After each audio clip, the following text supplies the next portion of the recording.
What's going on, guys? It is Max Clausen, and yes, I am back with a new deck profile for you guys, and that is my new Regenesis deck. So, had this deck since the set Alliance Insight came out, and let me tell you, I may be part psychic or just starting to gain that good duelist intuition, because I opened up Alliance Insight packs and I said, you know what? Let me pick up this archetype. Let me pick up these cards because they can summon themselves easily. I have a deck that follows along with their gimmick, and I feel like they're gonna be very good. And wouldn't you know it, a few weeks later after Alliance Insight, and bam, this deck is everywhere, starting to see rise. So really proud of myself. So I'm trying to learn how to play this and what to do with this good deck that I anticipated will be good. Gonna be showing you guys the main and extra deck. Spoilers, the extra deck is not finished, but I wanted to get this profile out to you guys because I know some of you fans out there have been waiting, they've been asking, been like, hey Max, when's the next profile? I got you. I've been tinkering and life has been a bitch. So gonna go with the main and extra, no side deck, because I might take this to regionals. So let's go ahead and jump in. For the Regenesis monsters, we will be playing the one Regenesis Lord. Lord is basically your boss monster of the deck. You have to summon him. You have to banish a monster with 2500 attack and defense, so you can't just banish anything. And on summon, it sets a Regenesis spell and trap card from your deck to your field. And when it's in the battle phase, this card gains 2500 attack. That doesn't activate, it just happens, so it'll be 5000 at most, just getting over everything, and it pierces, which is insane. So yeah, keep that in mind. This card is really crazy. Might make an update where I play a pure Regenesis base deck where I have two of this card, but you know, that's for the future. Next, I do play the one copy of Regenesis Dragon. Regenesis Dragon, how it works. So how all the Regenesis monsters work, if you haven't seen any other profiles yet somehow, is that you need a monster. There has to be a monster on the field with 2500 attack or defense. It doesn't matter whose field it's on. And then some of the Regenesis monsters can just summon themselves right on the board, which is insane. Regenesis Dragon is one of them, and I would just be skipping over that kind of effect because we'll just call it the free body effect. It's so on field, Regenesis Dragon can tribute itself to banish a spell or trap card the opponent controls. However, during the end phase, if it's the opponent's turn and it was sent to the graveyard, it doesn't matter how, it can add itself back to the deck. Well, back to the deck is insane. Back to the hand. So we'll call that the Regenesis effect, and we'll just skip over that because all of them have that except Lord for some reason, otherwise he'd be too busted. Next, we do play the mandatory 3 Regenesis Archfiend. We're so lucky being able to pick up 2 of this on the first drop of Alliance Insight. Regenesis Archfiend, it's your Stratos of the deck, but to summon it, you have to reveal a monster with 2500 stats, and again, it has the same Regenesis effect. Next, we do play the 1 Regenesis Sage, which is your Omni Negate. And we play the Regenesis Warrior, which is your compulsory evacuation.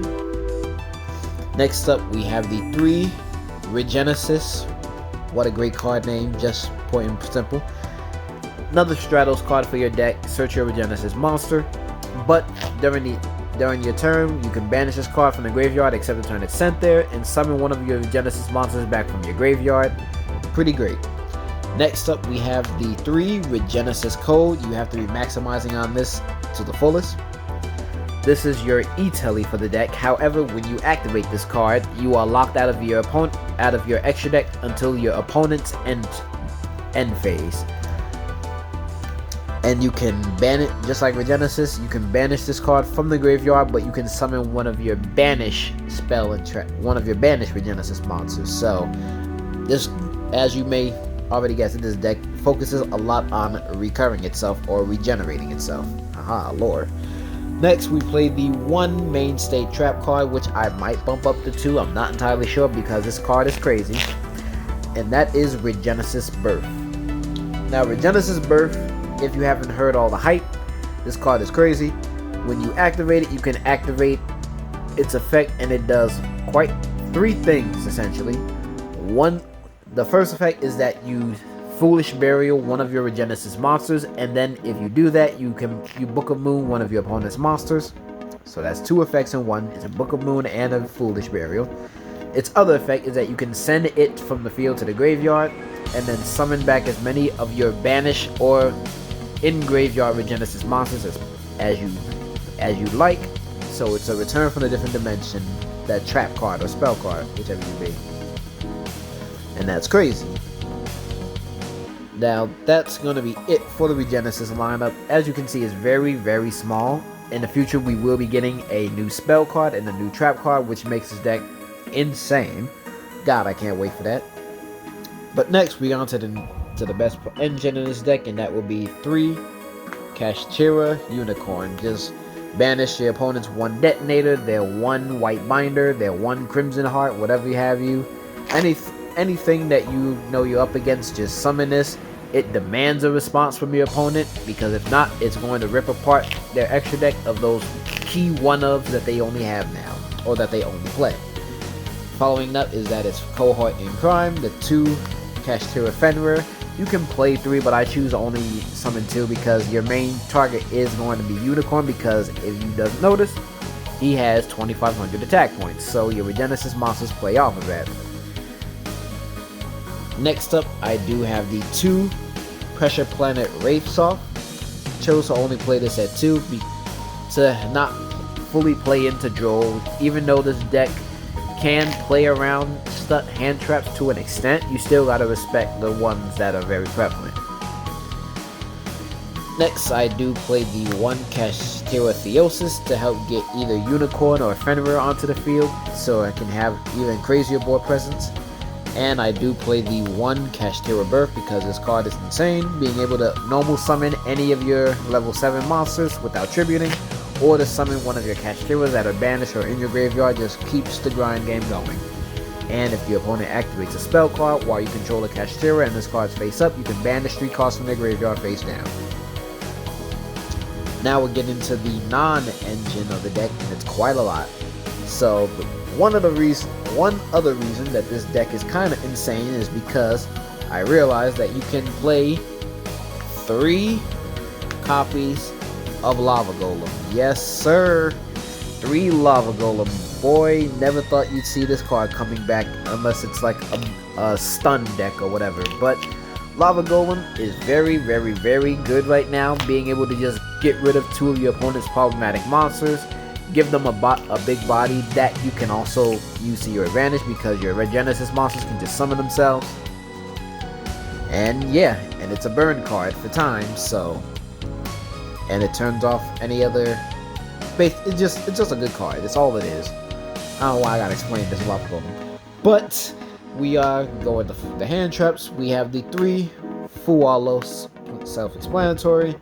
The 3 Ash Blossom, also self-explanatory. And because every deck in this format practically dies to this card, the 3 Drolling Mockbird, which is insane. Next up, for the 1-of cards, we have the 1 Call by the Grave to stop any other hand trap. The only thing that we could play into is like Corellia.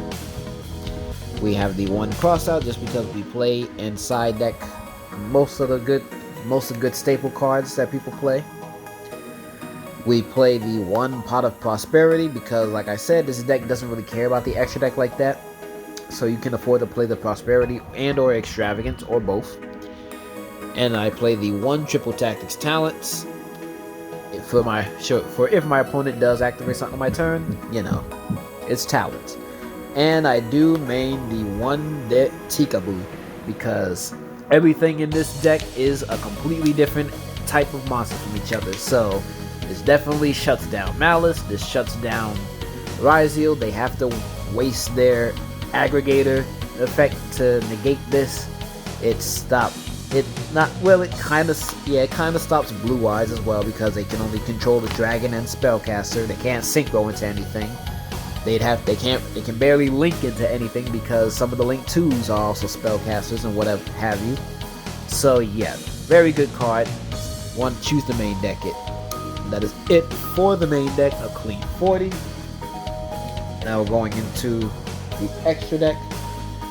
I have the 1 Big Eye, the 1 Draco Sack, and the 1 Sky Slayer Typhon, just for if my opponent goes off. I also play the 1 IP Masquerena, the 1 Artifact Dagdo, the 1 Donner Dagger for Hire, the SP Little Knight, the Twin Charmer, the Fire Charmer, and the Earth Charmer, because those are 3 of the main attributes of this deck. I play the Blackluster Soldier of Chaos, because it's insane. I play the Unchained Abomination in here just because we can use a Charmer, steal something, and then link climb. And then to wipe up the board entirely, I do play the 1 Underworld Goddess.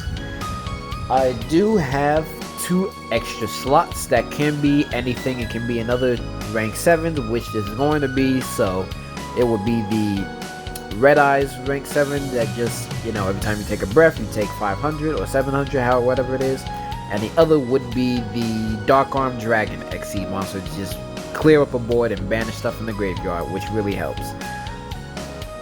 That is going to be it for this deck profile of Regenesis. Let me know what you guys think down in the comment section below. If you enjoy this, if you play this deck yourself, or if you're looking to play it, you know, let me know down below. Tell me what you guys think, what you would change, all that, and so on and so forth. If you guys want to see new content, be sure to hit that subscribe button and hit that bell. I need let's get the love and support, guys. Really appreciate it. Also, if you want to help support me and by purchasing new cards to get these profiles out faster, any donation incentives are right down below in the description. And I will see you guys in the next video. See you later.